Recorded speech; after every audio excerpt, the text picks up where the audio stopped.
나이가 든다는 것은 몸이 조금씩 불편해지고 하루의 속도가 느려지는 것만을 말하지 않습니다. 더 깊은 변화는 마음에서 시작됩니다. 삶을 오래 살아온 만큼 하고 싶은 말은 많아지는데 정작 들어줄 사람은 점점 줄어듭니다. 젊을 때는 시간이 없어서 말하지 못했고 중년에는 책임이 너무 많아 잠시 잊고 살았지만 노년이 되면 그동안 마음속에 쌓아둔 말들이 하나둘 떠오르기 시작합니다. 지나온 세월, 아쉬움, 후회, 조금은 서러운 이야기들까지. 그래서인지 많은 어르신들은 이제 와서야 제대로 이야기 좀 하고 싶은데 이상하게 사람들은 더 멀어지는 것 같다고 말하곤 합니다. 이 부분에서 우리가 깊이 생각해야 할 지점이 있습니다. 왜 우리는 나이를 먹을수록 이야기할 대상이 줄어들고 듣는 사람의 표정은 점점 무거워질까요? 오늘 이야기의 첫 갈래는 바로 이 질문에서 시작합니다. 어느 82세 할머니의 사례는 너무나 전형적이면서도 우리에게 중요한 신호를 줍니다. 세 자녀 모두 훌륭하게 성장했고 직업도 좋고 안정적인 가정을 꾸리고 살아가는 모범적인 가정이었습니다. 겉으로 보기엔 그 어떤 외로움도 느낄 이유가 없어 보였습니다. 하지만 그분은 최근 몇 년 동안 그 어떤 때보다 더 외롭다고 말했습니다. 이유는 단순했습니다. 자녀들이 점점 전화를 빨리 끊고 명절에도 오래 머무르지 않고 자주 찾아오지 않기 때문입니다. 이 말만 들으면 요즘 젊은 사람들은 효심이 부족해라고 쉽게 단정짓기 쉽지만 문제의 본질은 조금 더 깊은 곳에 있었습니다. 몇 주간 상담을 하며 삶의 조각들을 들어보니 할머니는 자녀들과 대화할 때마다 비슷한 패턴이 반복되고 있었습니다. 남편이 젊었을 때 얼마나 자신을 힘들게 했는지, 자녀들을 키우느라 어떤 희생을 했는지, 최근 병원비가 얼마나 부담되는지, 그리고 혼자 있는 시간이 얼마나 외로운지 모두 사실이고 모두 이해되는 이야기였지만 듣는 자녀들에게는 견딜 수 없는 감정에 짐이 되고 있었던 것입니다. 여기서 첫 번째 반전이 일어납니다. 말이 문제였던 것이 아니라 말의 방향이 문제였던 것이죠. 나이가 들수록 말이 많아지는 것은 자연스러운 현상입니다. 기억이 과거로 기울고 마음이 약해질수록 사람은 본능적으로 누군가에게 기대고 싶어집니다. 하지만 그 대상이 자녀일 경우 문제는 달라집니다. 자녀에게는 이미 자신의 삶이 있고 자신의 문제들이 있습니다. 그들은 부모를 사랑하지만 동시에 부모의 외로움이나 지난 상처까지 모두 떠안기엔 버거운 세대입니다. 그래서 부모가 자꾸 감정의 짐을 얹을수록 자녀들은 죄책감을 느끼고 죄책감은 점점 부담으로 변하고 부담은 결국 거리두기로 이어지게 됩니다. 이것은 사랑이 부족해서가 아니라 힘의 균형이 무너진 자연스러운 결과입니다. 몇 달 뒤 그 할머니는 놀랍도록 달라져 있었습니다. 대화의 주제가 바뀌었기 때문입니다. 이제는 날씨가 좋았다거나 길에서 만난 고양이가 귀여웠다거나 자녀들의 건강을 걱정하는 가벼운 안부가 중심이었습니다. 과거의 상처는 일기에 쓰고 병원 이야기는 꼭 필요할 때만 나누었습니다. 그러자 또 한 번 반전이 일어났습니다. 자녀들이 먼저 전화를 걸기 시작했고 집을 찾는 빈도도 늘었습니다. 왜일까요? 자녀들은 더 이상 들어야 하는 대화가 아니라 함께하고 싶은 대화를 하고 있었기 때문입니다. 이 변화 속에는 중요한 교훈이 있습니다. 노년에는 말보다 침묵이 더 큰 지혜일 때가 있고 모든 진실이 반드시 전달되어야 할 필요는 없다는 사실입니다. 때로는 말하지 않는 것이 더 큰 사랑이 되기도 합니다. 한국 사회의 노년층은 누구보다 많은 이야기를 품고 있지만 동시에 누구보다 조심스럽게 말해야 하는 세대이기도 합니다. 50, 80대를 살아온 분들이라면 잘 아실 겁니다. 우리 세대는 참고 견디며 살아온 세대이고 자식에게 민폐 끼치기 싫어 죄송하다 말하는 세대이고 스스로 마음을 정리하는 법을 누구보다 잘 알고 있는 세대입니다.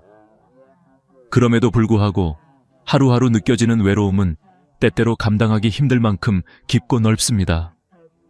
그래서 오늘 이 영상에서는 그 외로움과 아쉬움을 어떻게 품위 있게 다루면서도 자녀와의 관계를 단단하게 유지할 수 있을지, 우리 세대가 앞으로의 2030년을 더 따뜻하게 살아가기 위해 어떤 선택을 해야 하는지를 차근차근 나누려 합니다. 지금까지의 이야기는 앞으로 다룰 5가지 핵심 비밀을 이해하기 위한 첫 문입니다. 이 문을 지나야 다음 이야기가 설득력을 갖습니다. 노년의 외로움과 말의 무게, 그리고 자녀와의 관계 속에서 벌어지던 작은 충돌들을 이해해야만 왜 앞으로의 5가지가 반드시 지켜야 할 진짜 비밀인지 느껴지기 때문입니다. 여러분이 지금 이 영상을 보고 계신다면 지금까지 살아오신 삶이 절대 가벼운 삶이 아니라는 것을 저는 잘 알고 있습니다. 수십 년을 버티고 이겨내며 만든 강인함과 지혜는 절대 사라지지 않습니다. 이제 그 지혜를 어떻게 쓰느냐가 남았을 뿐입니다. 앞으로의 5가지 이야기는 바로 그 지혜를 더욱 단단하게 만들어줄 것입니다. 나이가 들어가며 가장 현실적으로 마주하게 되는 주제는 돈입니다. 젊을 때는 단순히 생활을 위해 필요했던 것이라면 노년이 되면 돈은 완전히 다른 의미를 갖게 됩니다. 그것은 단순한 숫자가 아니라 스스로를 지킬 수 있는 마지막 방패, 그리고 누군가의 눈치를 보지 않고 선택할 수 있는 최소한의 자유가 됩니다. 그래서 많은 전문가들은 노년의 삶을 이야기할 때 돈 문제를 가장 먼저 짚습니다. 그리고 이 부분에서 가장 큰 실수를 만드는 사람이 의외로 많습니다. 바로 자녀에게 모든 재산을 공개해버리는 것, 혹은 너무 쉽게 도와주려는 것입니다. 오늘 이 부분에서는 왜 이것이 위험한지, 그리고 어떻게 해야 현명하게 자신을 지킬 수 있는지를 한국 사회의 현실과 함께 깊이 있게 살펴보려고 합니다.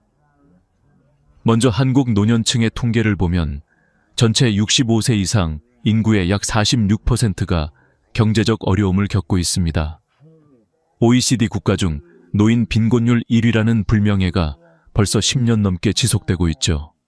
이 말은 곧 부모 세대가 자녀에게 경제적으로 의존하게 되는 순간 관계의 무게중심이 크게 흔들릴 수 있다는 것을 의미합니다. 실제로 노부모의 10명 중 7명은 자녀에게 경제적 부담을 주기 싫다고 대답했음에도 많은 분들이 은퇴 후 첫 위기에서 자녀의 도움을 요청합니다. 또 반대로 자녀의 어려움을 돕기 위해 자신의 노후 자금을 지나치게 꺼내 쓰는 경우도 많습니다. 이러한 상황 속에서 우리가 꼭 기억해야 할 진실이 있습니다. 돈은 사랑의 증거가 아니라 마지막까지 지켜야 할 자존감의 기반이라는 사실입니다. 78세 김영수 할아버지의 사례는 너무나 현실적입니다. 평생 성실하게 일한 끝에 약 10억 원 정도의 재산을 만들었습니다. 서울의 오래된 아파트 한 채, 은행에 쌓아둔 예금.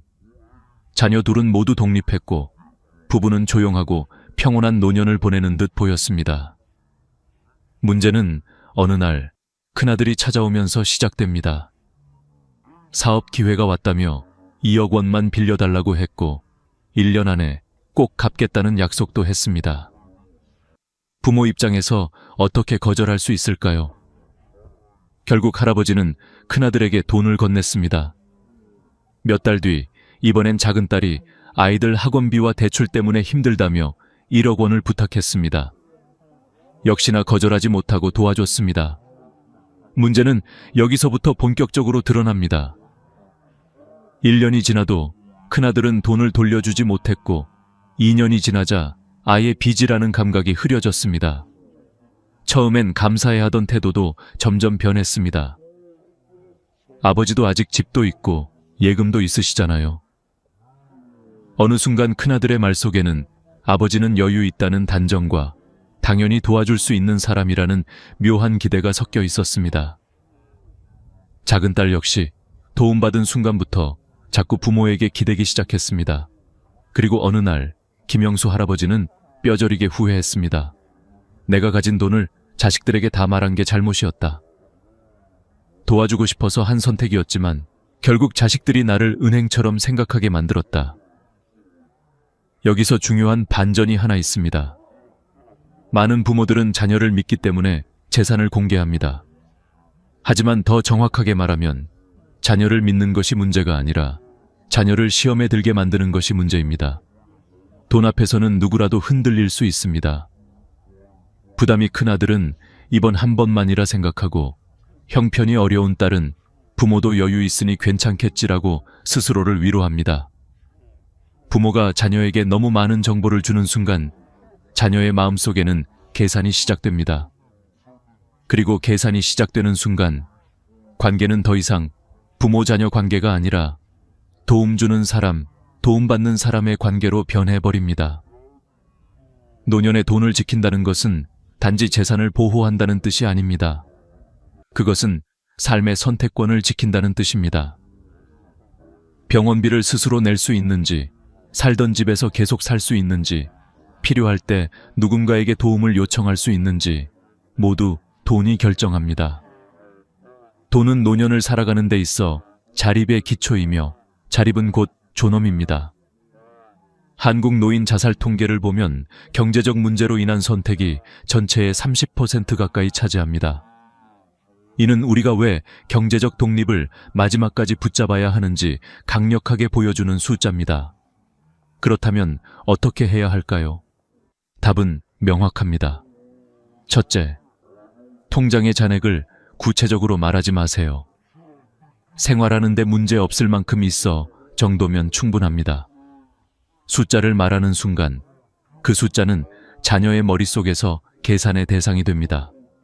둘째, 재산 분배 계획을 미리 알려주지 마세요. 이 집은 누구에게 줄 거다. 예금은 반반 나누겠다.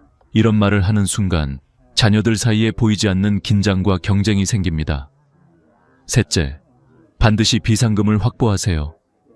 자녀가 모르는 작은 통장 하나는 의심이 아니라 자기 자신을 지키는 최소한의 안전장치입니다. 넷째, 큰 돈은 절대 빌려주지 마세요. 도와주고 싶다면 주는 것으로 하되 다시는 기대하지 않을 정도의 금액만 주세요. 줬으면 잊어야 하고 잊을 수 있는 만큼만 줘야 합니다. 다섯째, 건강이 허락하는 한 경제적 독립성을 유지하세요. 누군가에게 기대는 순간 관계는 진심이 아니라 임무로 변합니다.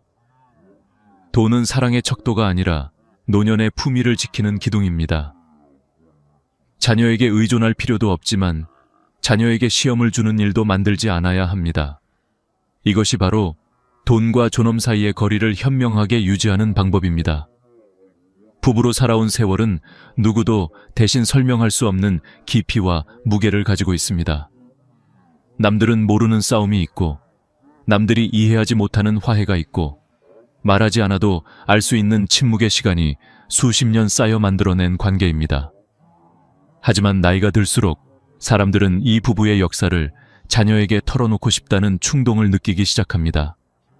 젊을 때는 바빠서 하소연할 틈이 없었고, 중년에는 책임 때문에 감정을 억누르며 살았지만, 노년이 되면 마음속에 묻어두었던 이야기들이 하나둘 떠오르기 때문입니다. 문제는 그 이야기들이 자녀에게는 때때로 너무 무겁고 너무 불편한 진실들이라는 사실입니다. 이 지점에서 우리가 반드시 짚고 넘어가야 할 중요한 질문이 있습니다. 평생 함께 살아온 부부의 역사, 과연 누구의 것인가? 한국 사회에서는 부모 세대가 자녀에게 마음속 이야기를 털어놓는 것이 자연스러운 일처럼 여겨지기도 합니다. 특히 배우자에 대한 서운함이나 억울함을 딸이나 아들에게 전하는 경우는 흔합니다. 너희 아버지가 젊었을 때 얼마나 고생을 안 했는지 아냐? 내 엄마가 얼마나 잔소리가 심했는지 모를 거다. 이런 말들이 무심하게 흘러나오곤 하죠. 처음에는 자녀가 부모의 편을 들어줄 것이라는 기대가 있습니다. 실제로 많은 자녀들은 처음엔 부모를 위로하고 공감합니다. 하지만 시간이 지나면 자녀는 점점 복잡한 감정 속에 놓이게 됩니다. 누구를 미워해야 할지, 누구의 편을 들어야 할지, 자기도 모르는 사이에 마음이 갈라지는 경험을 하게 됩니다.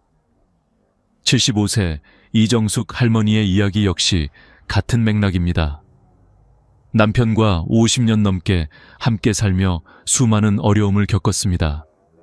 남편이 젊을 때 술을 좋아했고 한 번은 사업 실패로 가족이 힘겨운 시절을 보냈습니다. 당연히 할머니는 그 시절을 떠올릴 때마다 마음이 아팠습니다. 그런데 그 아픔을 누구에게든 말하고 싶었던 겁니다. 딸이 성인이 되고 나서 할머니는 남편에 대한 서운함을 자주 꺼냈습니다. 내 아버지 때문에 내가 얼마나 고생했는지, 내가 평생 참아서 집을 지켰다, 이런 말들을 매번 반복했습니다. 딸은 처음에는 어머니가 불쌍해 보였습니다. 정말 그런 일이 있었나 싶었고 어머니를 위로해드려야겠다고 생각했죠. 하지만 시간이 지나자 딸의 시선이 변하기 시작했습니다. 아버지를 볼 때마다 어머니가 했던 말들이 떠올랐고 아버지의 행동 하나하나가 더 예민하게 느껴졌습니다. 심지어 딸은 스스로 왜 어머니는 그때 이혼하지 않았을까? 왜 지금도 함께 사는 걸까? 라는 질문을 하면서 혼란스러워졌습니다. 결국 딸은 부모님 집을 찾는 횟수를 줄이기 시작했습니다. 명절에 가도 분위기가 묘하게 불편했고 부모님을 바라보는 마음이 더 이상 편안하지 않았기 때문이죠. 할머니는 나중에서야 뒤늦게 깨달았습니다. 남편은 불완전한 존재였지만 자신을 평생 곁에서 지켜준 사람이라는 사실을, 그리고 자식에게 남편의 단점을 말한 순간 그 단점은 평생 딸의 기억 속에서 지워지지 않는 상처가 되어버렸다는 사실을. 여기서 중요한 반전이 하나 있습니다. 부모가 자신의 상처를 드러내는 이유는 동정을 얻기 위해서가 아니라 누군가에게 이해받고 싶어서입니다. 하지만 자녀는 결코 부모 부부의 역사를 온전히 이해할 수 없습니다. 50년의 세월을 함께 살아온 두 사람만이 알고 있는 고통과 용서의 과정이 있고 미움과 사랑이 동시에 존재하는 깊은 결이 있습니다. 그 결을 자녀가 내려다보는 순간 자녀는 부모를 판단하게 되고 판단은 거리감을 만들며 거리감은 결국 관계를 상하게 만듭니다. 그 누구의 잘못이 아니라 역할 자체가 맞지 않기 때문에 생기는 자연스러운 현상입니다. 그래서 부부의 역사는 두 사람만의 역사로 남겨야 합니다. 배우자에 대한 깊은 상처는 자녀가 아닌 같은 세대의 친구나 상담사 혹은 종교 활동을 통해 풀어내는 것이 훨씬 더 건강합니다. 일기장에 적어도 좋습니다. 자녀는 부모의 심리치료사가 아닙니다. 자녀에게 말하는 순간 자녀는 치유할 힘도 없으면서 책임감만 떠안게 됩니다. 반대로 자녀에게는 부모의 좋은 모습만 기억하도록 해주는 것이 가장 큰 선물입니다.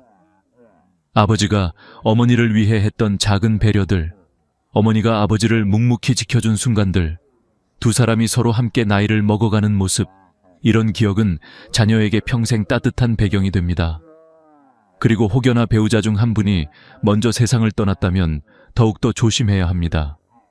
돌아가신 분은 다시 설명할 수도 없고 변명할 수도 없습니다. 남아있는 사람의 말 한마디가 자녀에게는 그 사람의 평생 이미지를 결정하는 마지막 조각이 됩니다. 그래서 돌아가신 배우자를 이야기할 때는 그 사람의 좋은 점만 남겨두는 것이 그 사람을 위한 마지막 배려이자 자녀 마음속의 평화를 위한 길입니다. 부부는 살아오며 수없이 싸우고 용서하고 다시 손을 잡습니다. 그 모든 과정은 두 사람만이 이해하는 것입니다. 자녀는 그 결과물로 태어난 존재이지 그 과정의 심판자가 아닙니다. 부부의 역사를 자녀 손에 넘기는 순간 관계는 흐려지고 사랑의 모양은 달라집니다. 오늘 이 부분에서 기억해야 할 핵심은 단 하나입니다. 부부의 세월은 두 사람의 것이고 자녀에게는 그저 따뜻한 가정의 기억만 남겨주면 된다는 사실입니다. 나이가 들면 누구나 뒤를 돌아보게 됩니다. 스스로 원하지 않아도 기억이 과거로 흘러가고 그 흐름 속에서 후회가 하나둘 떠오릅니다. 그때 조금만 더 따뜻하게 대해줄 걸. 그날 화내지 않을 걸. 아이들 어릴 때 더 시간을 내줄 걸. 이런 생각들은 노년의 마음에서 자연스럽게 피어오르는 그림자와도 같습니다. 문제는 이 후회가 어느 순간 말이 되어 자녀에게 흘러간다는 것입니다. 부모 입장에서는 솔직함이고 용기라고 느껴질 수 있지만 자녀에게는 그 말들이 때로 자신도 모르게 커다란 짐이 되어버립니다. 오늘 이 부분에서는 왜 부모의 후회가 자녀에게 부담이 되는지, 그리고 그 후회를 어떻게 품위 있게 다루어야 하는지를 깊이 있게 이야기하려고 합니다.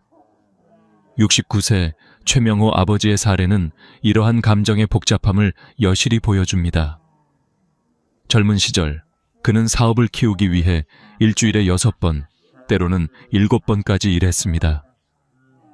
성공에 대한 열망은 컸고 가족을 지키는 가장으로서 자부심도 있었습니다. 그러나 그 과정에서 아이들과 함께 보낼 시간이 턱없이 부족했습니다. 아들이 학교에서 상을 받아도 참석하지 못했고 딸의 생일은 몇 번이나 잊었습니다.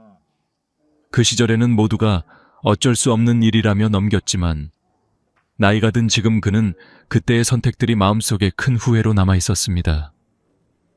은퇴 후 시간이 생기자 그는 자녀들에게 자주 말했습니다. 그때는 미안했다. 그때 더 많이 챙겨줬어야 했는데 너희들 생각하면 마음이 아프다. 처음에 자녀들은 이런 말이 반가웠습니다. 아버지가 드디어 솔직해졌다고 느꼈고 진심 어린 사과라고 받아들였습니다. 그러나 몇 달이 지나자 분위기는 달라졌습니다. 같은 말이 반복될수록 자녀는 점점 무거워졌고 감정의 균형이 무너졌습니다. 아들은 속으로 이렇게 생각했습니다. 지금 미안하다고 한다고 그 시절이 돌아오는 것도 아닌데 그때 상처받았던 감정이 다시 떠오르기만 하네. 딸은 더 직설적이었습니다. 아버지, 만약 그때로 돌아가면 다르게 행동하셨을까요? 하지만 아버지는 대답하지 못했습니다. 진심으로 후회하고 있지만 그때 다시 돌아간다 해도 아마 같은 선택을 했을 것입니다. 생계를 책임져야 했고 가족을 위해 돈을 벌어야 했기 때문입니다. 그렇기에 그의 사과는 결국 자녀에게 용서해야 하나, 괜찮다고 말해야 하나, 그럼 내가 느꼈던 외로움은 어디에 두어야 하지? 라는 복잡한 감정만 남겼습니다. 여기서 중요한 반전이 있습니다. 부모가 후회를 털어놓는 이유는 자녀에게 짐을 주려고가 아니라 오히려 마음을 가볍게 하려고입니다. 하지만 자녀의 입장에서는 그 후회가 해결할 수 없는 문제이기 때문에 그 어떤 말도 자녀를 더 힘들게 만들 뿐입니다. 자녀는 과거를 바꿀 수 없습니다. 부모의 선택을 되돌릴 수도 없습니다. 그저 괜찮아요 라고 말해주는 것 외에 할 수 있는 것이 없습니다. 그러나 그 한마디조차 때로는 자녀에게 너무 무겁습니다. 이 부분에서 우리가 기억해야 할 핵심은 단순합니다. 후회는 자녀에게 위로가 되지 않는다. 자녀가 진짜 듣고 싶은 말은 미안하다가 아니라 고맙다, 내 덕분이다, 너희가 자라줘서 다행이다 같은 말들입니다. 다시 말해 후회가 아닌 감사와 인정입니다. 그렇다면 어떻게 해야 할까요? 첫째, 구체적인 후회는 혼자 정리해야 합니다. 일기에 쓰거나 친구들과 나누거나 상담사의 도움을 받아 마음을 비우는 것이 좋습니다. 자녀는 부모의 고해성사를 감당할 준비가 되어 있지 않습니다. 둘째, 후회를 표현하고 싶다면 방향을 바꾸어야 합니다. 그때 더 많이 사랑해줄 걸 이라는 말 대신 그런 환경에서도 이렇게 잘 자라줘서 고맙다. 그때 너무 화냈어. 미안하다. 라는 말 대신 그때도 네가 내 편이 되어줘서 정말 든든했다. 이렇게 감사를 중심으로 말할 때 자녀는 부담이 아닌 따뜻함을 느끼게 됩니다. 셋째, 자녀의 성취를 인정하세요. 부모의 부족함을 말하는 대신 자녀가 해온 노력과 성장을 칭찬하는 것이 훨씬 큰 위로가 됩니다. 넷째, 지나간 과거보다 앞으로의 시간을 함께 만들겠다는 메시지를 전달하세요. 앞으로는 더 자주 보자. 손주들과 좋은 추억 만들고 싶다. 시간이 허락하면 같이 여행 가자. 이런 말들은 자녀에게 부담을 주지 않으면서도 관계를 따뜻하게 만듭니다. 후회는 누구에게나 있습니다. 그러나 후회를 이야기하는 방식에 따라 관계는 가까워질 수도 있고 멀어질 수도 있습니다. 부모의 후회가 자녀에게 짐이 되지 않도록 그 후회를 감사로 바꾸는 지혜가 필요합니다. 노년의 품위는 과거의 상처를 어떻게 다루느냐에서 시작됩니다. 그리고 그 과정에서 가장 중요한 것은 자녀에게 상처를 다시 건네지 않는 것입니다. 나이가 들수록 우리 몸은 예전 같지 않습니다. 작은 통증이 오래가고 감기 한 번이 예전보다 더 힘겹고 병원에서 듣는 의사의 말 하나에 며칠 동안 마음이 흔들리는 일이 잦아집니다. 그런데 노년의 가장 큰 어려움은 아픔 그 자체가 아니라 그 아픔을 누구에게 어떻게 말해야 할지 모른다는 데 있습니다. 특히 자녀에게 병과 죽음에 대한 두려움을 솔직하게 털어놓고 싶어지지만 그 말이 자녀에게 어떤 무게로 다가갈지는 쉽게 생각하지 못합니다.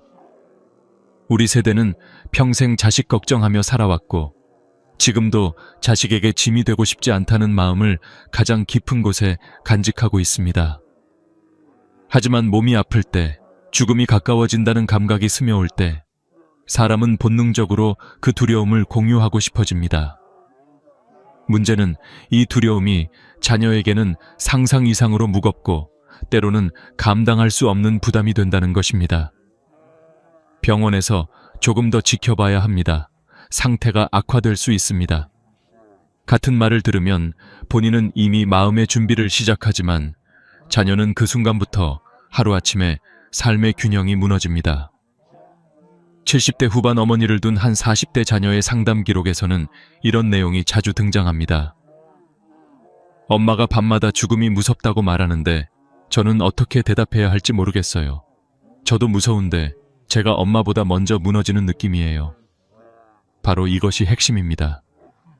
자녀는 부모의 몸이 아픈 것보다 부모의 마음이 무너지는 순간을 더 무서워합니다.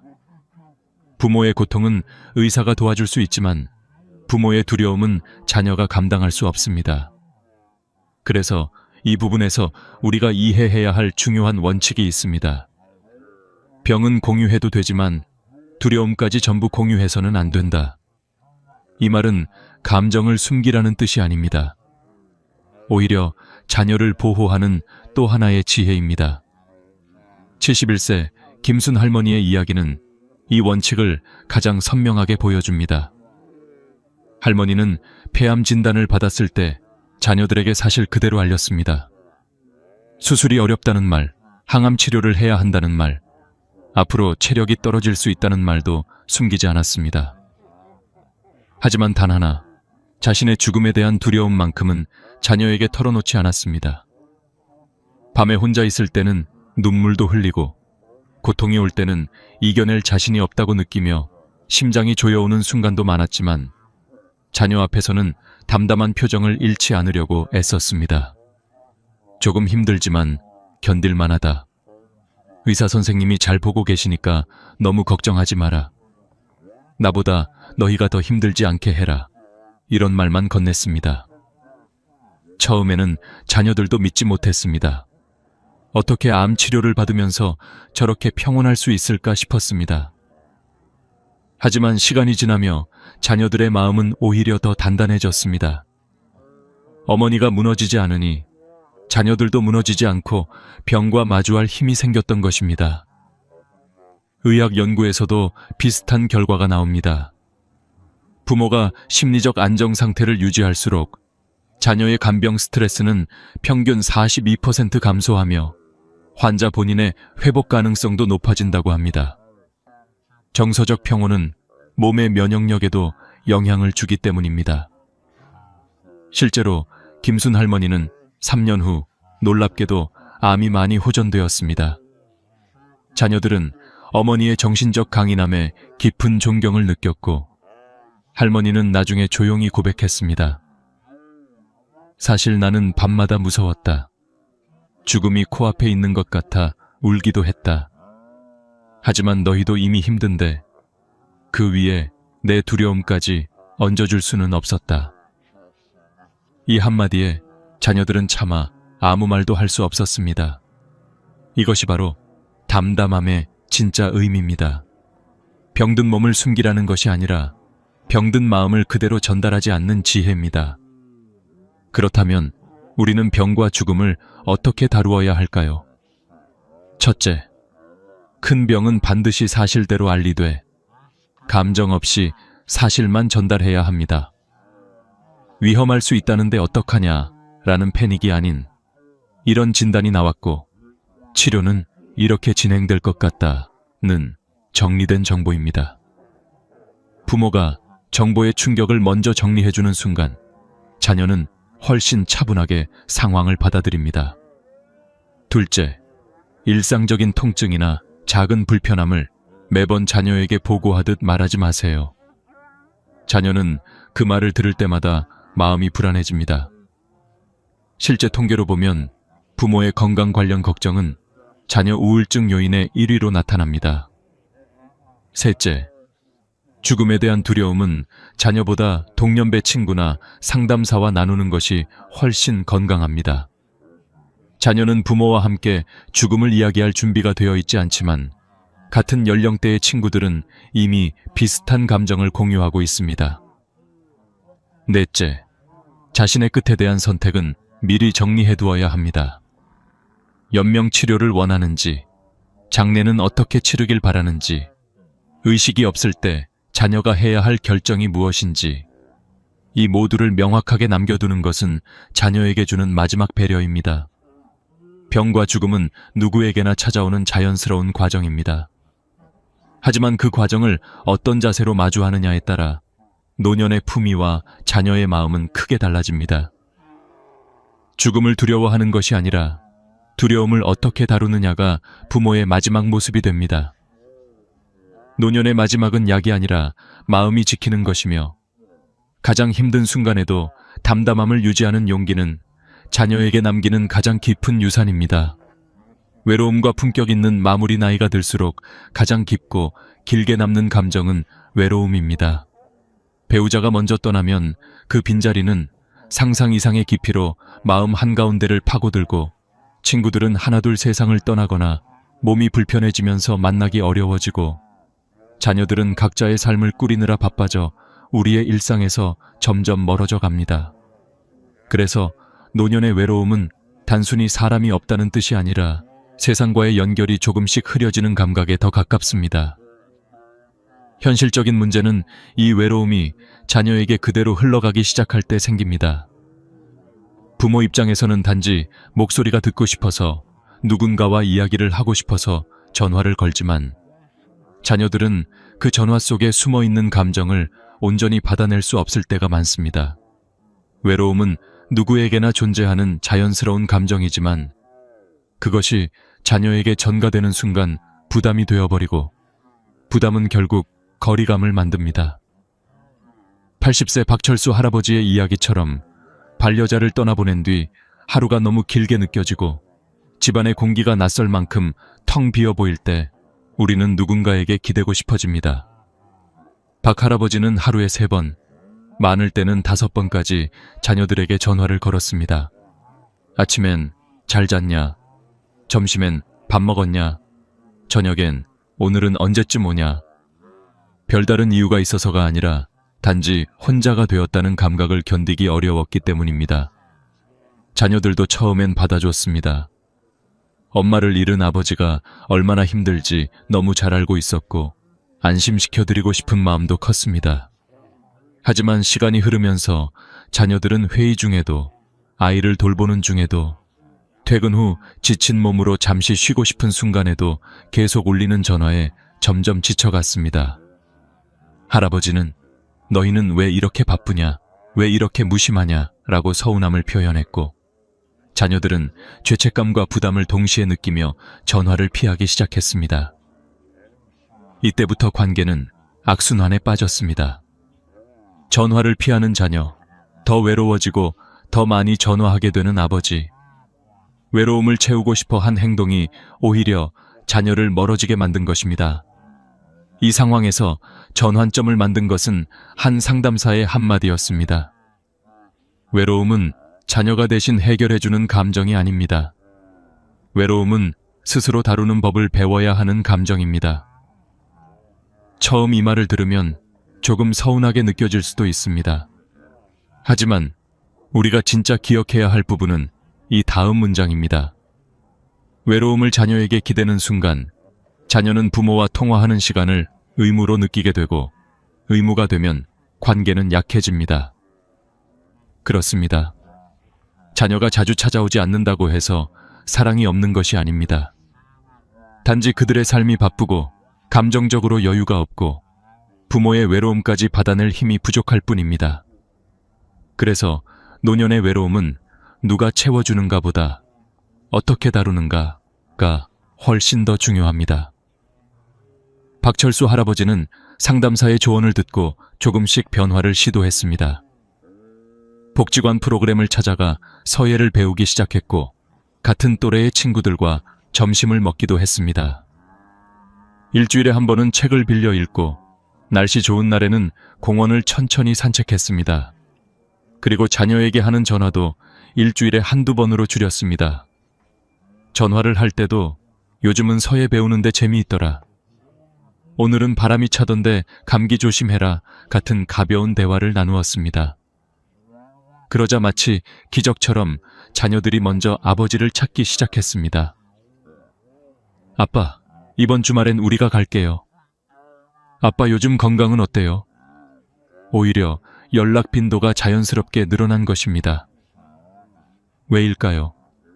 이제 아버지와의 통화는 의무가 아니라 편안한 시간이 되었기 때문입니다. 아버지가 혼자서도 잘 삶을 꾸리고 있고 감정의 무게를 전가하지 않으니 자녀들도 마음 편히 다가올 수 있었던 것입니다. 외로움을 다루는 가장 중요한 기술은 바로 자기 자신에게 집중하는 시간을 만드는 것입니다. 전문가들은 노년의 외로움을 극복하기 위한 핵심 전략으로 4가지를 제시합니다.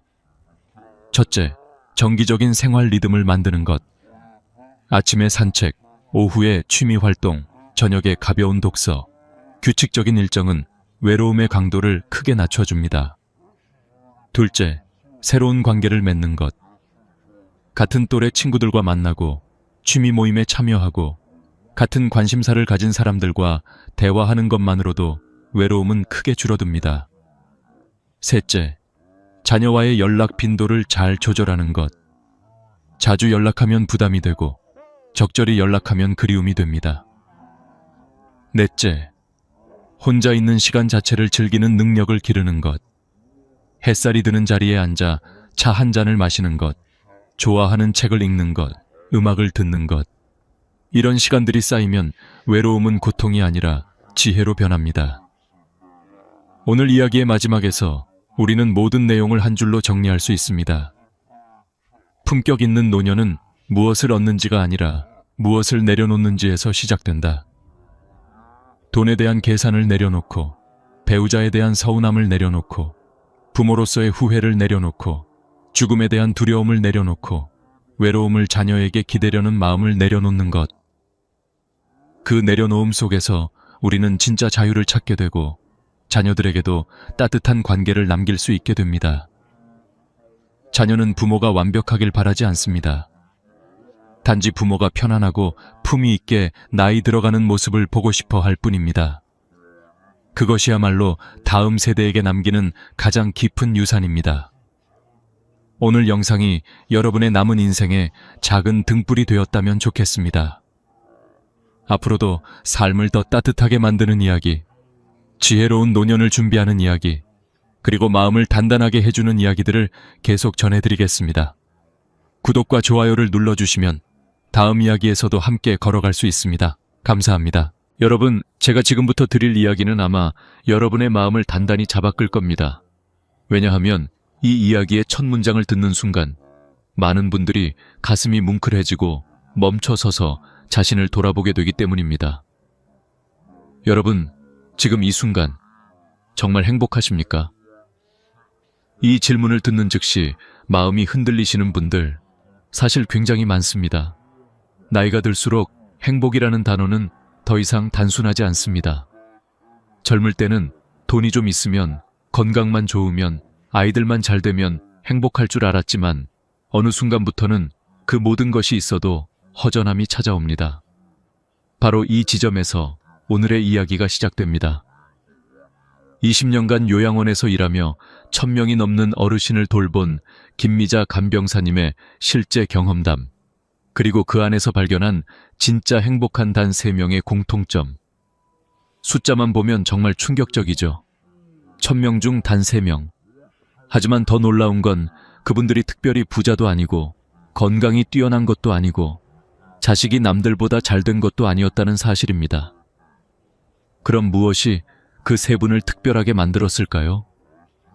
저는 처음 이 이야기를 들었을 때 마치 오래된 진실 한 조각을 뒤늦게 발견한 듯한 묘한 충격을 받았습니다. 우리가 평생 동안 행복은 이런 것이다 라고 굳게 믿어온 기준들이 무너지는 순간이었거든요. 간병사님은 이렇게 말했습니다. 행복했던 3분의 공통점은 우리가 평생 동안 중요하게 여기던 것들과 전혀 달랐어요. 오히려 정반대였죠. 세상이 말하는 행복의 조건은 대부분 외적인 것들입니다. 돈, 명예, 자녀의 성공, 건강한 몸. 하지만 실제로 말년의 인생을 살아가는 분들의 모습은 전혀 다른 이야기를 들려줍니다. 저는 이 대목에서 특히 오래 사신 어르신들의 말을 더 신뢰하게 됩니다. 경제학이나 심리학 논문보다 실제 현장에서 삶의 마지막 구간을 살아가는 분들의 말이 훨씬 깊고 현실적이기 때문입니다. 그리고 이 3명의 행복한 노인은 분명 우연이 아니었습니다. 그들의 삶에는 설명할 수 있는 분명한 원리가 있었고, 그 원리는 우리 모두가 지금부터라도 준비할 수 있는 것들이었습니다. 그중 첫 번째 이야기는 박철수 할아버지에게서 시작됩니다. 85세, 중풍으로 왼쪽 팔다리를 거의 쓰지 못하고 말도 섞어 하시는 분. 요양원에 처음 들어올 때만 해도 모두들 이분은 분명 우울하게 지내시겠구나 라고 생각했다고 합니다. 그런데 단 며칠 지나고 보니 놀랍게도 요양원에서 가장 밝고 가장 많이 웃고 가장 표정이 따뜻한 분이 바로 박철수 할아버지였다고 합니다. 저는 이 지점에서 직감했습니다. 이분에게는 뭔가 다른 게 있구나. 간병사님도 며칠 동안 이유를 찾기 위해 지켜보다가 정말 놀라운 사실을 발견했습니다. 할아버지에게는 다른 누구도 갖지 못한 3명의 친구가 있었다는 것.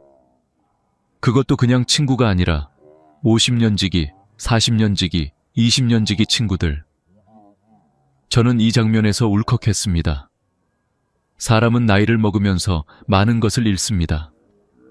건강, 명예, 돈, 역할, 힘. 하지만 진짜 잃어서는 안 되는 건 마음이 통하는 단 한 사람의 존재일지도 모릅니다. 박철수 할아버지는 이렇게 말하셨다고 합니다. 아침에 눈을 뜨면 설렙니다. 오늘은 동수가 무슨 이야기를 들려줄까 기대돼요. 저는 이 말을 들으며 깊이 느꼈습니다. 나이가 든다는 건 외로움을 견디는 시간이 아니라 진짜 나를 이해해주는 사람과 관계를 지켜내는 시간이라는 것을요.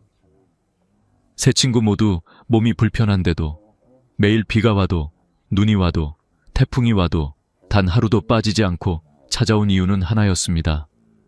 서로가 서로에게 마지막 남은 진짜 사람이었기 때문입니다. 어쩌면 우리가 행복을 멀리서 찾고 있었던 것이 아닐지도 모릅니다. 간병사님은 이렇게 말합니다. 행복한 분들은 공통점이 있어요. 마음을 있는 그대로 내어줄 사람, 그 단 한 명을 잃지 않은 분들이었어요. 이제 여러분께 조용히 질문드리고 싶습니다. 여러분은 마음 깊은 곳에 이야기를 편하게 털어놓을 진짜 친구가 있으신가요? 아니면 세월이 흐르면서 자연스럽게 멀어지고 일 때문에 바쁘다는 이유로 놓쳐버린 인연이 있으신가요? 만약 생각나는 사람이 한 명이라도 있다면 그분이 바로 여러분 인생의 가장 중요한 행복 조건인지도 모릅니다. 그리고 여기가 바로 행복한 노년의 첫 번째 비밀이 시작되는 지점입니다. 여러분, 이제 박철수 할아버지 이야기를 조금 더 깊이 들여다보겠습니다. 그분의 삶을 자세히 보면 우리가 평생 놓치고 살아온 것들이 선명하게 드러나기 때문입니다. 요양원이라는 공간을 떠올려 보십시오. 희미한 소독약 냄새, 천천히 움직이는 휠체어들, 텔레비전에서 흘러나오는 오래된 드라마 소리, 그리고 그 사이를 바쁘게 오가는 간병사들. 많은 어르신들이 침대에 누워 창밖만 바라보고 계십니다. 가족들이 찾아오는 날에는 웃음이 조금 늘어나지만 대부분의 시간은 조용하고 길기만 합니다. 그런데 이 비슷비슷한 하루들 속에서 박철수 할아버지의 병실만은 늘 다른 온기를 풍기고 있었다고 합니다. 아침 10시가 되면 문이 열리며 낯익은 목소리가 들립니다. 야, 철수야, 오늘은 좀 괜찮냐? 50년 지기 친구 최동수 씨입니다. 오랜 직장 동료였던 두 사람은 회사에서 퇴직한 뒤에도 정기적으로 만나 술 한잔 기울이며 세상 돌아가는 이야기를 나누던 사이였습니다. 이제는 술잔 대신 뜨거운 보리차 한 잔이 놓이고 회식 자리 대신 요양원 병실이 만남의 장소가 되었을 뿐 둘 사이의 공기는 예전과 크게 다르지 않았다고 합니다. 몸은 늙고 약해졌지만 농담을 주고받을 때의 눈빛만큼은 여전히 장난기와 전기 가득했고 함께 회상하는 젊은 시절의 에피소드들은 두 사람을 순식간에 그때 그 시절로 데려가곤 했습니다. 오후 2시에는 어린 시절부터의 친구 이영호 씨가 천천히 지팡이를 짚고 들어옵니다. 야, 철수야, 오늘도 기다렸지? 둘은 같은 동네에서 자라 학교도 같이 다니고 동네 재개발로 집이 흩어질 때까지 거의 형제처럼 지냈던 사이라고 합니다. 나이가 들수록 젊은 시절을 함께 기억하는 사람이 점점 사라지기 마련인데 이 두 사람은 여전히 그 시절을 생생하게 나눌 수 있는 소중한 존재였던 겁니다. 저녁 6시가 되면 마지막 친구 김정남 씨가 들어옵니다. 등산 동호회에서 알게 된 친구로 다른 두 사람에 비해 비교적 늦게 만난 인연이지만 마음만큼은 전혀 늦지 않았다고 합니다. 오늘 라디오에서 옛날 트로트가 나오는데 내 생각이 나더라니까. 이렇게 세 친구가 돌아가며 병실을 찾아오는 모습은 마치 하루 3번씩 마음에 불이 켜지는 것과도 같았습니다. 저는 이 장면을 상상해 봅니다. 요양원 복도 끝 병실 하나에서 지팡이를 짚은 노인 3명이 순서대로 들어와 한 침대를 둘러싼 채 웃고 떠들고 가끔은 세상을 향해 투덜거리기도 하는 모습.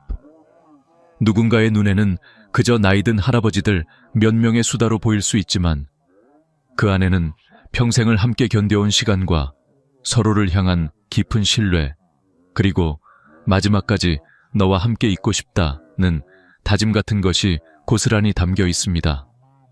간병사님은 말합니다. 세 분이 이야기를 나누고 계실 때 병실 공기가 달라졌어요. 중풍으로 반쪽 몸밖에 쓰지 못하는 분이었지만 친구들이 오면 꼭 학생처럼 웃으셨어요. 눈이 반짝반짝 빛났어요. 저는 여기서 한 가지 중요한 사실을 느낍니다. 몸이 자유롭지 않아도, 돈이 많지 않아도, 자식들이 매일 찾아오지 않아도 사람은 나를 있는 그대로 이해해주는 사람들 앞에서는 다시 살아나는구나 하는 깨달음입니다. 박철수 할아버지는 이렇게 말했습니다. 솔직히 말하면 요즘은 손주들이 뭘 좋아하는지도 잘 모르겠어요. 자식들하고 이야기하면 괜히 걱정할까봐 다 말하지도 못하고요. 근데 이 친구들 앞에서는 그냥 있는 그대로 말할 수 있어요. 부끄러운 것도 약한 것도 다 괜찮아요. 다 아는 얼굴이니까. 이 고백을 들으면 마음이 짠해집니다. 평생 가장 가까운 가족 앞에서조차 다 꺼내놓지 못하는 말들이 오래된 친구들 앞에서는 아무렇지 않게 흘러나옵니다. 젊은 사람들은 바쁘고 세대 간의 언어도 다르고 가치관도 다릅니다. 자식에게 고민을 이야기하다 보면 어느새 아버지, 그런 생각은 이제 좀 버리세요 라는 말이 돌아오기 쉽습니다. 하지만 50년 지기 친구는 다릅니다. 야, 나도 그래. 나도 그게 참 속상하더라. 하고 먼저 공감해줍니다. 해결책을 제시하지 않아도 괜찮습니다. 그냥 같은 속도로 늙어온 사람이 옆에서 나도 그렇다고 말해주는 것만으로도 사람은 깊은 위로를 받습니다. 저는 이 대목이 정말 중요하다고 생각합니다. 우리는 평생 좋은 학교, 좋은 직장, 좋은 집을 위해 애쓰며 살아왔습니다. 하지만 요양원의 한 병실, 나이 85의 침대 위에서 가장 큰 행복을 만들어준 건 재산 목록이 아니라 함께 늙어온 친구 3명이었습니다. 그리고 그 인연은 어느 날 갑자기 생긴 것이 아니라 40대, 50대, 60대부터 조금씩 쌓고 지켜온 시간이었습니다. 여러분은 어떠신가요? 혹시 연락을 끊어버린 친구, 서서히 멀어진 친구가 떠오르시나요? 언젠가 전화해야지 하면서도 차일피일 미루다. 결국 몇 년이 지나버린 관계는 없으신가요? 우리가 생각하는 언젠가는 결국 오지 않는 경우가 많습니다. 언젠가 만나자, 언젠가 보자, 언젠가 연락할게. 이 말들 뒤에는 사실 지금은 아니야 라는 의미가 숨겨져 있습니다. 하지만 인생의 마지막 구간에 서 있는 어르신들을 보면 행복한 사람과 그렇지 않은 사람의 차이는 놀라울 만큼 단순합니다. 끝까지 이어진 몇 명의 사람을 지켰느냐, 아니냐. 박철수 할아버지와 새 친구의 이야기는 우리에게 묻고 있습니다. 당신은 말년에 누구 얼굴을 떠올리며 기다리게 될 것인가? 저는 이 질문이 결코 먼 미래의 이야기가 아니라고 생각합니다. 60대, 70대를 준비하는 지금 이 순간부터 우리는 이미 그 답을 만들고 있기 때문입니다. 지금 여러분의 마음속에 단 한 사람이라도 떠오른다면 오늘이 그 사람에게 조용히 안부를 전하기에 가장 이른 날일 수 있습니다. 그리고 그 작은 전화 한 통이 언젠가 여러분의 마지막 시간을 지켜줄 가장 소중한 인연이 될지도 모릅니다. 여러분, 이제 두 번째 어르신인 이순자 할머니 이야기를 이어가 보겠습니다. 사실 이 할머니의 삶을 들여다보면 우리가 나이를 먹어가며 무엇을 잃고 또 무엇을 다시 찾아야 하는지 아주 뚜렷하게 드러납니다. 요양원에 계시는 많은 어르신들 대부분은 오전 시간을 침대에서 보내십니다. 몸이 불편하기도 하고 무언가를 시작하기에 기운이 나지 않기도 해서 하루의 첫 시간을 조용히 흘려보내는 경우가 많죠. 그런데 그런 공간 속에서도 유독 기운찬 기척을 내는 분이 계셨습니다. 89세의 이순자 할머니였습니다. 아침 6시 30분만 되면 복도 끝방에서 아주 미세한 기척이 들렸다고 합니다. 간병사들이 출근도 하기 전인데 그 시간에 스스로 몸을 일으켜 천천히 스트레칭을 시작하는 분이 할머니였어요. 목을 좌우로 돌리고 어깨를 천천히 굴리고 손목과 발목을 조심스럽게 움직이는 모습은 마치 오래된 기계 부품에 오일을 바르듯 몸 구석구석을 깨우는 의식처럼 보였다고 합니다. 이 모습만 보면 평생 건강 관리를 철저히 한 분 같죠. 하지만 알고 보면 전혀 아니었습니다. 이 할머니는 젊었을 때 운동은커녕 본인 몸을 돌본 적이 거의 없었다고 하십니다. 전쟁 이후 어려웠던 시절에 결혼하고 남편 뒷바라지하고 자식 키우고 집안일 하느라 늘 정신없이 살아오느라 자신을 위한 시간이라는 건 꿈도 꾸지 못했던 세대였습니다. 그러던 어느 날 78세 되던 해에 큰 사고가 찾아왔습니다. 시장 바닥에 쌓인 물기를 미처 보지 못하고 미끄러지며 허리와 다리를 크게 다쳐 병원 신세를 져야 했습니다. 3개월 동안 병원 침대에 누워 지내면서 할머니는 인생에서 처음으로 몸이 내 뜻대로 움직이지 않는다는 공포를 온전히 마주했다고 합니다. 화장실을 가고 싶어도 다른 사람을 불러야 하고 밥 먹는 자세 하나도 스스로 조정할 수 없고 누워있는 시간이 길어질수록 마음까지 잿빛으로 변해갔다고 해요. 그때 깨달았다고 합니다. 나이가 들면 몸을 잃는다는 건 단순히 불편함이 아니라 내 삶의 주도권을 잃는 거구나. 퇴원 후에도 몸 상태는 쉽게 회복되지 않았습니다. 다리가 무거웠고 몇 걸음만 걸어도 금세 숨이 찼습니다. 가족들은 위험하니 쉬라고 말렸습니다. 그 마음이 사랑인 줄 알면서도 할머니는 자신이 다시 침대에 눕게 되는 상황이 더 두려웠다고 합니다. 그래서 아주 작은 것부터 다시 시작했습니다. 하루에 5분 스트레칭 한 가지씩, 집안에서 방과 부엌 사이를 10걸음씩 오가는 연습, 계단도 하루 한 칸씩. 처음에는 몸이 말을 듣지 않아 소리 없이 울며 멈추기도 하고 다음 날이면 근육통으로 일어나지도 못하는 날이 많았다고 합니다. 그러나 할머니는 멈추지 않았어요. 그 후 11년 동안 할머니는 하루도 빠짐없이 몸을 다시 찾는 싸움을 이어오셨습니다. 누구에게 보여주기 위해서도 아니고 누군가의 칭찬이 필요해서도 아닙니다. 단지 스스로 움직일 수 있는 하루를 포기하고 싶지 않았기 때문이었습니다.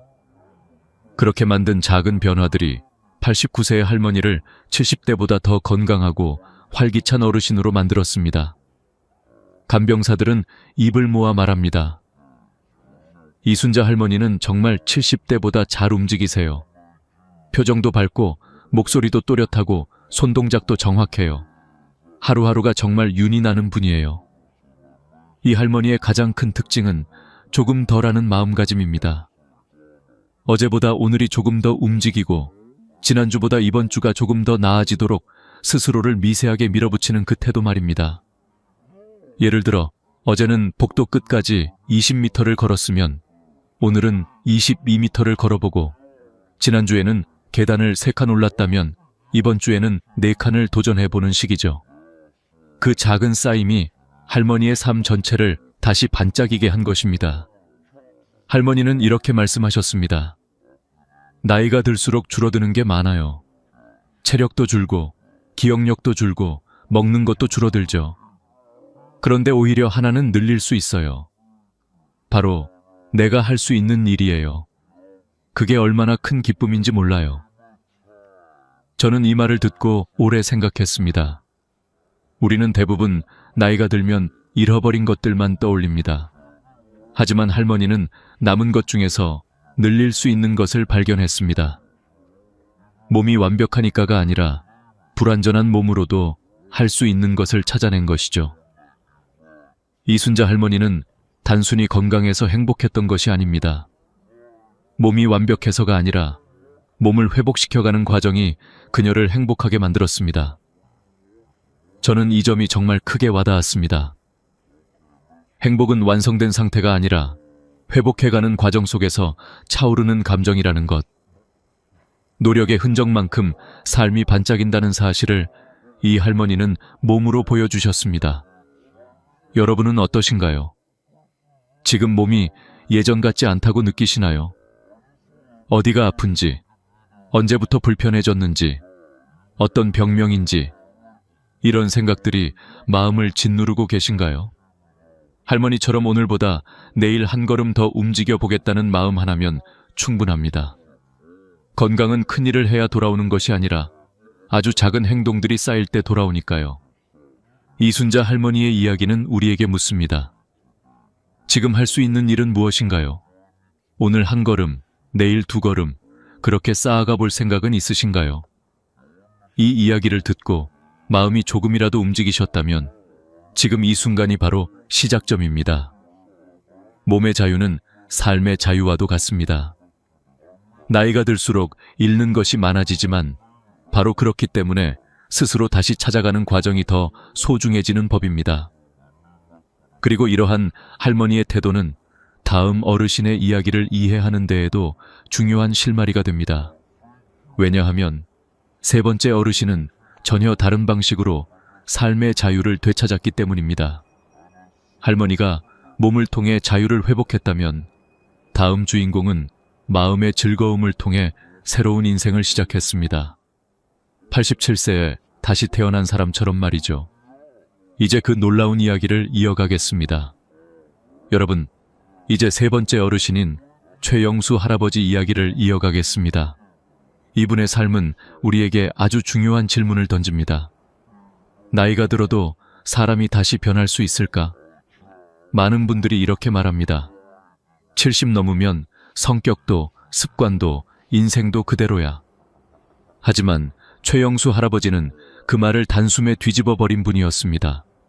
87세라는 나이가 오히려 새로운 시작의 문이 될 수도 있다는 사실을 몸소 증명하셨기 때문입니다.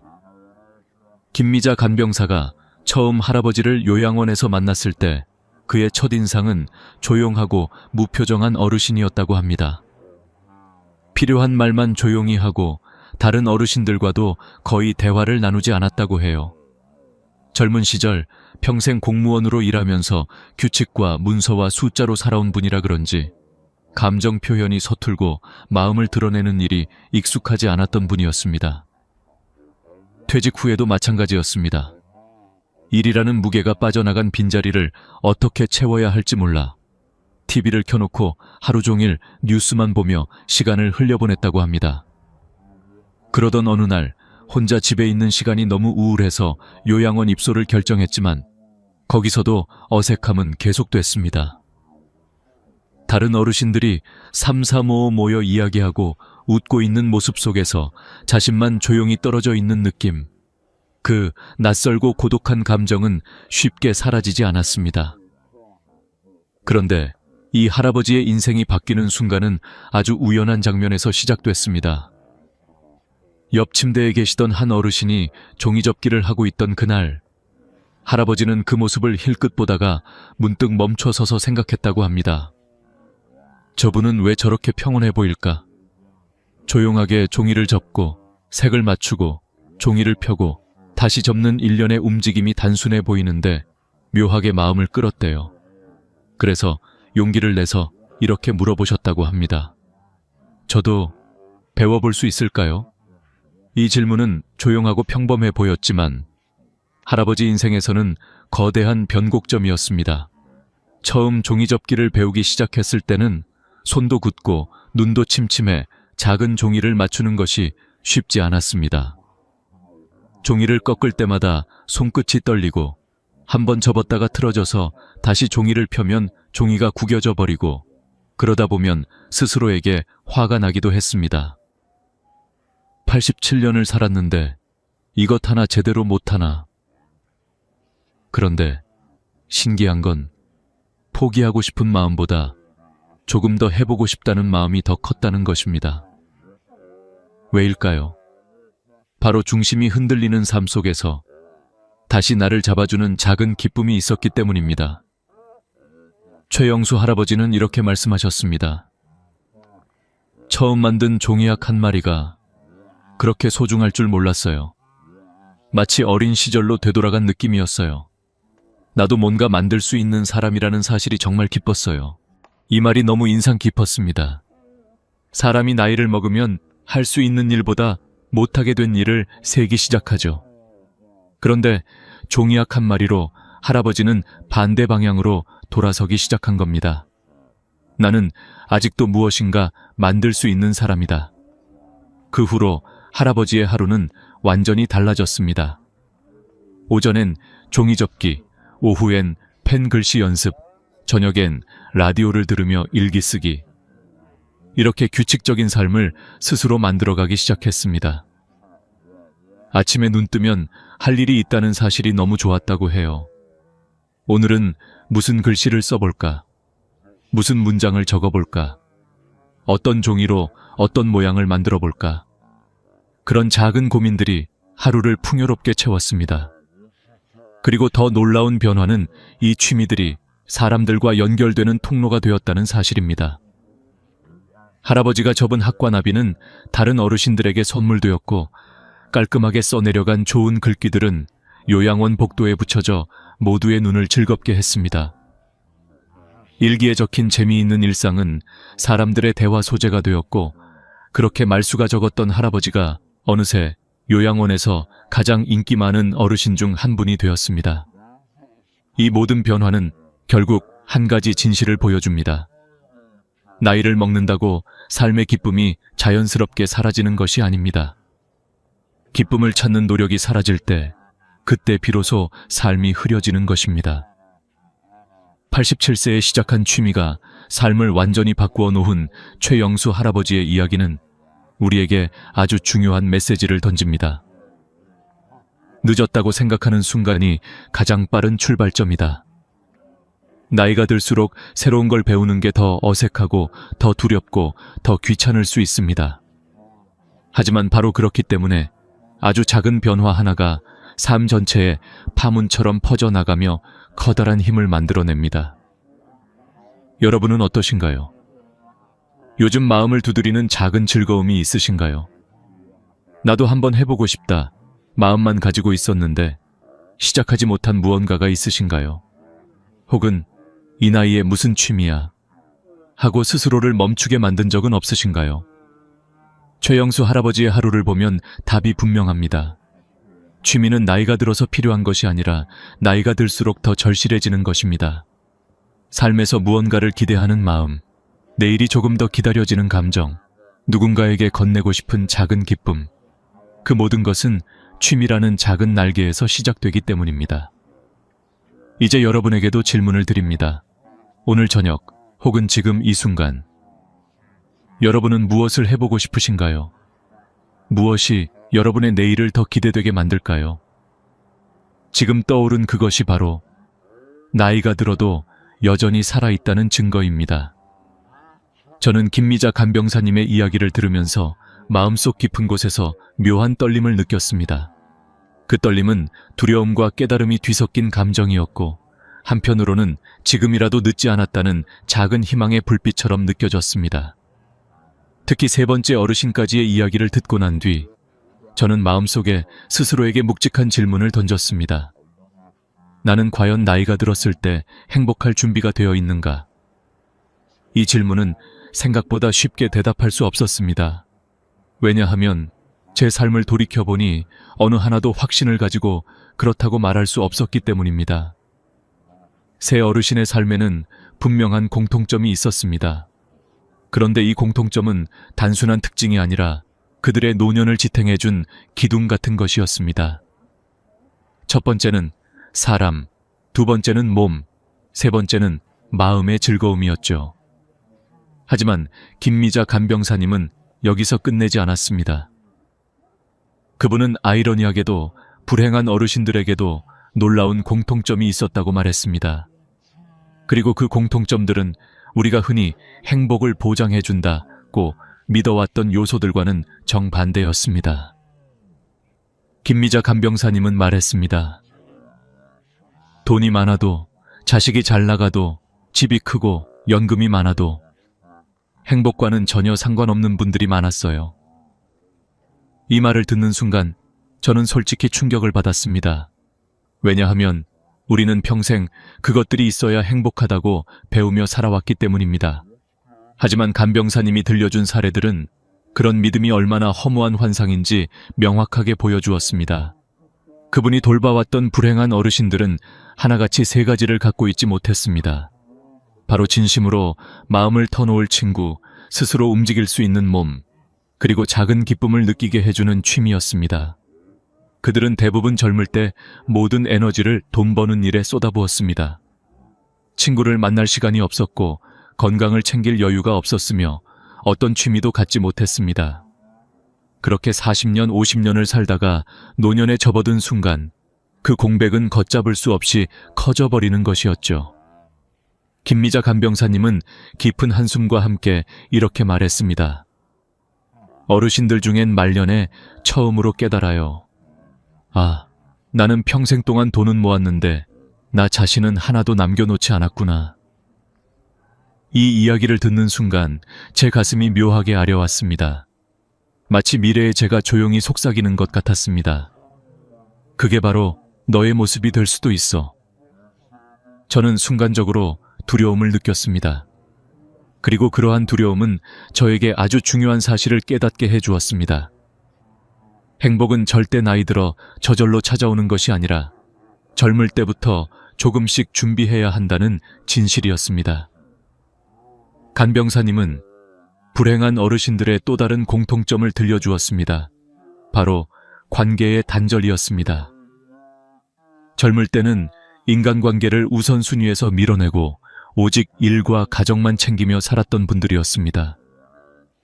그런 분들이 70세, 80세가 되면 충격적인 상황과 마주하게 됩니다. 평생 함께 살던 배우자는 먼저 떠나고 자식들은 바쁘다는 이유로 자주 찾아오지 못하고 심지어 연락하던 지인들마저 하나둘 떠나면서 결국 혼자 남게 되는 것입니다. 특히 한 어르신의 이야기는 제 마음에 깊게 남았습니다. 그는 젊은 시절부터 사업을 크게 했고 주변에는 항상 많은 사람들이 모여 있었습니다. 하지만 그가 말년에 했던 말은 정말 씁쓸했습니다. 내 곁에는 사람이 많았던 게 아니었어. 내 돈 냄새를 맡고 모여든 사람들이었던 거야. 그 말에서 묻어난 허무함, 공허함은 말로 표현하기 어려울 정도였습니다. 그는 사람들 속에서 평생 외롭게 살았던 것이었습니다. 그리고 두 번째 공통점은 몸을 돌보지 않은 대가였습니다. 젊을 때는 몸이 튼튼하다고 생각해 운동도 안 하고 스트레스는 술이나 담배로 해결하고 건강검진도 자주 받지 않았습니다. 그 결과 60대 이후부터는 병원과 친구가 되는 경우가 많았습니다. 당뇨, 고혈압, 관절염, 심장질환. 이런 질병들은 하루아침에 생긴 것이 아니라 30년간 쌓인 생활습관의 결과였던 것이죠. 어떤 어르신은 이렇게 말씀하셨다고 합니다. 젊을 땐 건강을 돈으로 살 수 있다고 착각했어. 하지만 나이 들면 알게 돼. 돈으로는 지나간 시간을 되돌릴 수가 없다는 걸. 세 번째 공통점은 마음을 기댈 곳이 없다는 사실이었습니다. 그들은 평생 일을 중심으로 살아왔기 때문에 일 외의 즐거움, 취미, 작은 기쁨을 느끼는 법을 배우지 못했습니다. 그래서 퇴직 후 하루가 너무 길고 너무 무료하게 느껴졌습니다. 누군가는 이렇게 말했다고 합니다. 내가 회사에서 벗어나면 난 아무것도 아니더라. 그래서 하루가 너무 무서웠어. 이 세 가지 이야기를 들으며 저는 또 한 번 묵직한 깨달음을 얻게 되었습니다. 행복한 노년을 만드는 것도 불행한 노년을 만드는 것도 결국 지금의 나가 조금씩 쌓아오는 것들이라는 사실입니다. 그건 다른 사람의 책임도 사회의 책임도 아니라는 걸 알게 되었습니다. 오히려 지금의 선택과 습관들이 10년 후, 20년 후의 나를 완전히 다르게 만들 수 있다는 것이었죠. 그리고 김미자 간병사님의 마지막 한마디는 정말 가슴 깊이 박혔습니다. 노년의 행복은 나이가 들어서 갑자기 생기는 것이 아니라 젊을 때부터 조금씩 쌓아온 것들이 나중에 꽃을 피우는 거예요. 이 말을 들었을 때 저는 마치 눈앞이 환하게 트이는 느낌을 받았습니다.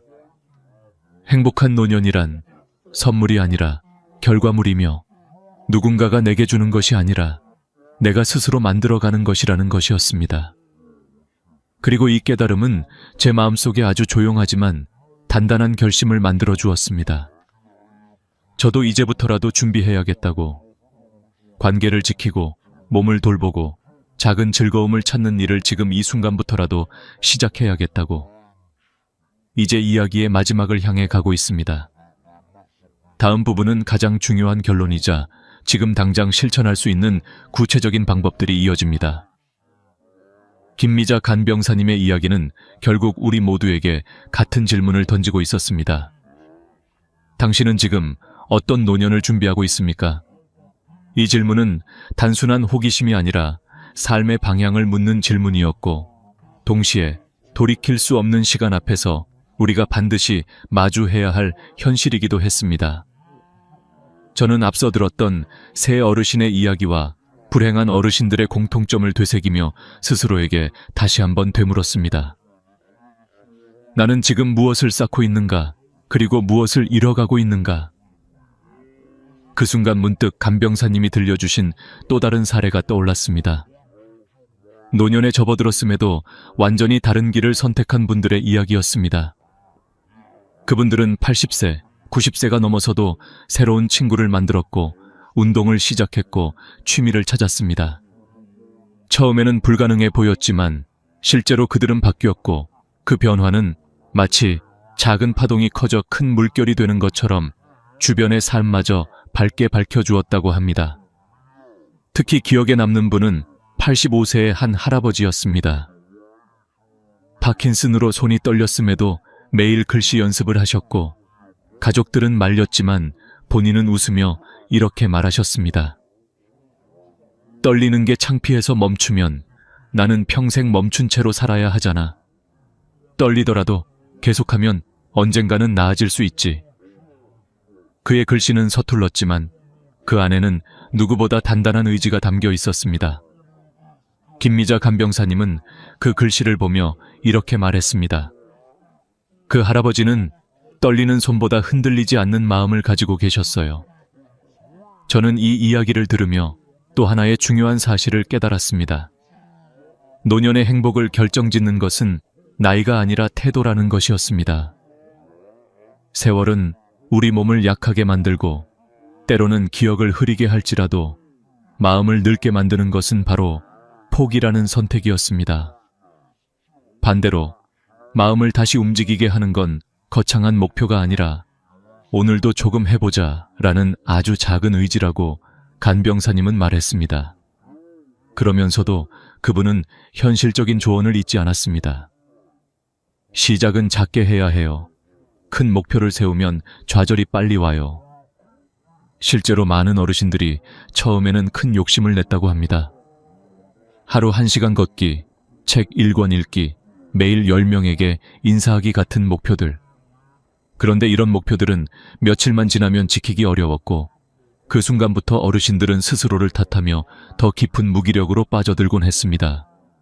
그래서 김미자 간병사님은 이렇게 조언합니다. 딱 5분만 하세요.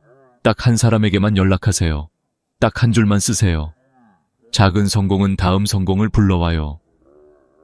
이 말은 단순한 노하우가 아니라 거듭된 관찰로 얻은 진실이었습니다.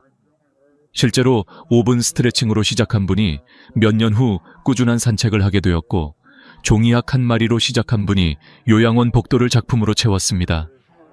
단 5분의 변화가 5년의 변화를 만들었습니다. 저는 간병사님의 이야기를 들으며 새 어르신들이 행복할 수 있었던 이유가 명확하게 이해되었습니다. 그들은 단순히 좋은 조건을 가진 사람들이 아니었습니다. 좋은 조건을 직접 만들어간 사람들이었습니다. 그리고 그 과정은 누구에게나 열려 있다는 사실이 가장 놀라웠습니다. 그렇다면 우리는 지금 무엇부터 시작해야 할까요? 간병사님은 20년의 경험을 바탕으로 행복한 노년을 위한 실천 방법을 3가지로 정리했습니다. 그리고 이 3가지는 우리의 삶을 단번에 바꾸는 방법은 아니지만 분명히 조금씩 바꿀 수 있는 그리고 오래도록 지켜갈 수 있는 방법들이었습니다. 첫째, 진짜 친구 관계를 회복하거나 다시 만드는 것. 친구는 젊을 때만 필요한 것이 아니었습니다. 오히려 나이가 들수록 삶을 지탱해주는 가장 중요한 힘이었습니다. 만나기만 하면 돼요. 서로 웃고 이야기하면 돼요. 간병사님의 이 말은 지나치게 단순해 보였지만 실제로 노년의 행복도 그만큼 단순했습니다. 서로의 안부를 묻고 감정을 나누고 존재 자체를 인정하는 관계 하나가 노년의 고독을 단단하게 막아주었습니다. 둘째, 매일 5분이라도 몸을 움직이는 것. 운동은 건강을 위한 행동이기 전에 나는 아직 움직일 수 있다는 희망의 증거였습니다. 그리고 스스로 움직일 수 있다는 감각은 자신감이 되었고 이 자신감은 다시 마음의 활력으로 이어졌습니다. 셋째, 나만의 작은 즐거움을 하나 만드는 것. 이 즐거움은 거창할 필요가 없었습니다. 종이 한 장을 접는 것, 짧은 글을 쓰는 것, 음악 한 곡을 듣는 것, 작은 화분에 물을 주는 것. 이런 작은 행위들은 하루를 밝히는 등불이 되었고 노년의 삶에 살아있다는 느낌을 선물했습니다. 간병사님은 마지막으로 이렇게 말했습니다. 나이가 들면 잃는 것도 많아요. 하지만 얻을 수 있는 것도 분명히 있어요. 중요한 건 그걸 스스로 선택할지 말지예요. 저는 이 말을 들으며 조용히 고개를 끄덕였습니다. 그렇다. 나이는 숫자일 뿐이고 행복은 선택이라는 것을, 그리고 그 선택은 거창한 것이 아니라 아주 작은 행동에서 시작된다는 것을. 오늘 연락 한 통, 오늘 5분의 움직임, 오늘 하나의 작은 즐거움. 이 3가지는 삶 전체를 완전히 바꿀 수 있는 씨앗이었습니다. 더 놀라운 사실은 간병사님의 이 3가지 원칙이 2500년 전 철학자들의 가르침과 완벽하게 맞아떨어진다는 점이었습니다. 행복은 결국 인간관계, 몸의 자유, 그리고 마음의 기쁨에서 완성된다는 고대의 지혜가 현대의 노년에서도 그대로 통하고 있었습니다. 모든 이야기를 들은 저는 마침내 한 가지 결론을 내릴 수 있었습니다. 행복한 노년은 기다리는 것이 아니라 지금 이 순간부터 만들어가야 한다는 것입니다. 그리고 그 시작은 바로 오늘, 바로 지금이었습니다.